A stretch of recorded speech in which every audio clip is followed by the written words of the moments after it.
Apo, kung pagod na pagod ka na, huwag ka munang umalis.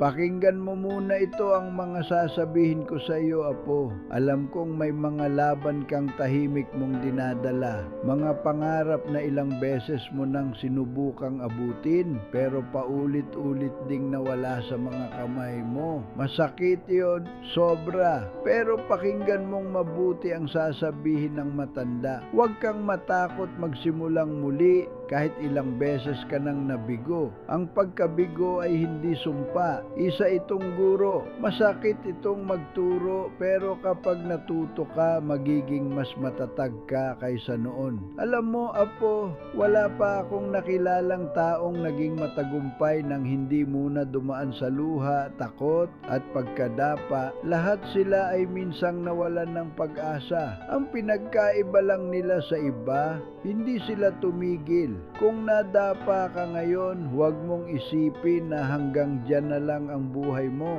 Baka ang gusto lang ng Diyos ay ihanda ka sa mas malaking biyayang hindi mo pa kayang dalhin noon. Minsan kailangan munang mabasag ang puso natin para matutunan nating maging mas matatag. Minsan kailangan muna tayong mawalan para mas pahalagahan natin ang darating. Apo, huwag mong ikahiya ang magsimulang muli. Ang nakakahiya ay ang isuko ang sarili mong pangarap dahil lang sa takot na mabigo ulit. Hayaan mong magsalita ang mga tao. Hayaan mong pagtawanan kanila. Hindi naman sila ang gigising araw-araw para buuin ang buhay mo. Ikaw iyon. At balang araw, kapag narating mo na ang pinapangarap mo, ang lahat ng taong nagduda sa iyo ay magiging tahimik. Hindi dahil natalo mo sila, kundi dahil pinatunayan mong hindi kayang talunin ng pagkabigo ang taong marunong bumangon.